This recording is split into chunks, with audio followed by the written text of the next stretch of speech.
move on. So let's start breaking this main card down now. We have, starting things off, as mentioned earlier, Bo Nickal versus Jamie Pickett. Bo Nickal, undefeated right now, 3-0, right? 2 knockouts, 1 submission, I believe, just debuted on the Contender Series. Was originally supposed to fight Pickett on a card earlier. I forget which one, but it got postponed. I think Nickal maybe got injured. And anyway, they're fighting this weekend now. And Nickal is a massive, massive favorite in this fight. And honestly, if you look at like Jamie Pickett and the things that he does well and the things that, he struggles with, I think the odds are probably correct on this one.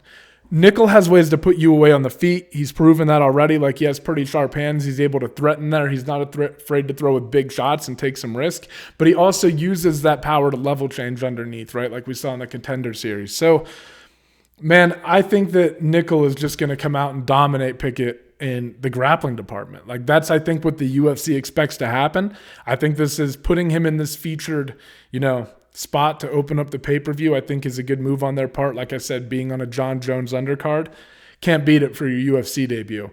And it's not that Pickett's not talented, right? It's just that sometimes, this is what I really feel like at the end of the day, the fight boils down to, in my opinion. I feel like we've seen Jamie Pickett struggle a little bit with his confidence while he's in the octagon, right? And I think that we've seen him get a little bit timid with things and start anticipating things coming back his way. DC and Rogan, I think, mentioned that on the one, I forget who the fight was against, but in one of his fights.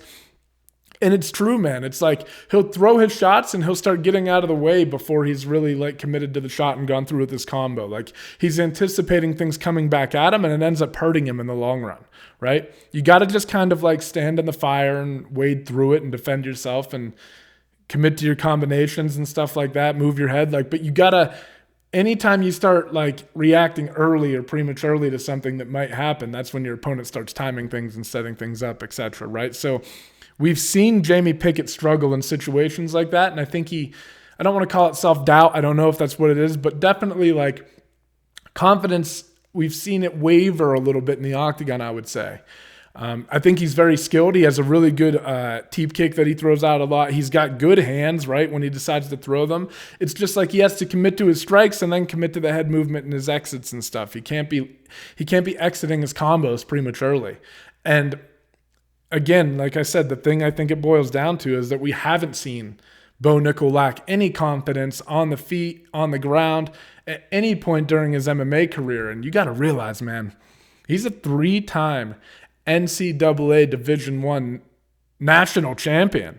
And throughout his years at Penn State, he kept moving up weight classes and achieving gold there, right? I mean, he is one of the best wrestlers in Penn State history, I think. Right? I think he's probably up there with the greats, like probably like who, like David Taylor and stuff. Like, I think David Taylor beat him a couple times. I might have that mixed up, but I think in like the Olympic trials or some shit. Anyway, I don't know. But anyway, one of the best college wrestlers of all time, definitely one of the best Penn State alums of all time. And my point is just that he has been in these massive pressure cooker moments throughout his collegiate career. And now he's on the biggest stage in, MMA, the UFC. And I just don't think it's going to be a big deal to him. I think he's going to come out confident, and I think he's going to be able to implement his game plan, and I think that'll be the difference. I think when you're confident, you execute your game plan with confidence, right? And it's the onus is kind of on the other person to break your confidence. Like, Jamie Pickett, his job in this fight, his responsibility is to break that confidence of Bo Nickal.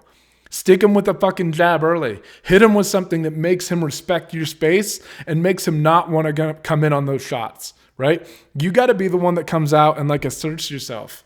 If you don't and you let Nickal start rolling, the odds that you're able to recover are very low.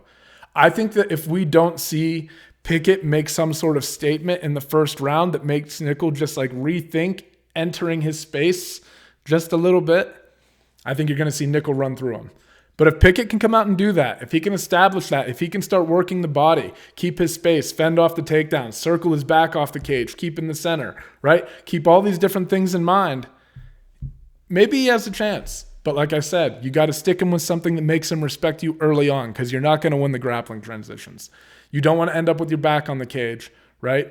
What you have to do is you have to hit him with something and you have to make him timid to want to come in and take those shots. Or even if he gets desperate with them, at least they're telegraphed and maybe you can fend them off, disengage, and get back to space, right? What you don't want happening is Nickal being the one to storm forward, put hands in your face and get your hands moving up, and then he level changes and gets to the hips. If that happens, good luck. Good luck, because the kid's really good on the ground, and the odds of you, I think, getting back up, you might be able to work yourself back up and wall walk like up the cage and stuff, right, and return to your feet, but then you'll probably get mat returned. He's going to be chaining things together on a level that I don't think Jamie Pickett's ever seen. So again, Jamie Pickett has to establish himself early. I think Nickal wins this fight, though. Like I said, we've just seen, I haven't really seen a reason to doubt him yet, right? And I think Pickett is a favorable matchup. I think Pickett is a little bit loose with his technique in some areas, right? Could tighten things up.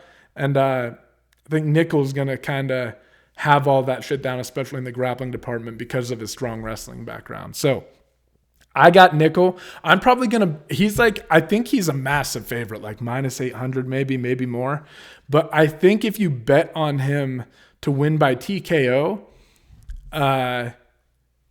I think it's like plus 135. And I think that is actually a good bet in this fight because I think the odds are that it's going to be really hard for Nickal. Maybe not really hard, but I think Pickett just has enough MMA experience that he's going to be able to like fend off some of the submissions potentially. Arm triangles could be a problem shit because anytime somebody's on top of you with good top pressure, if he's able to slice into mount against Pickett, that could be a problem.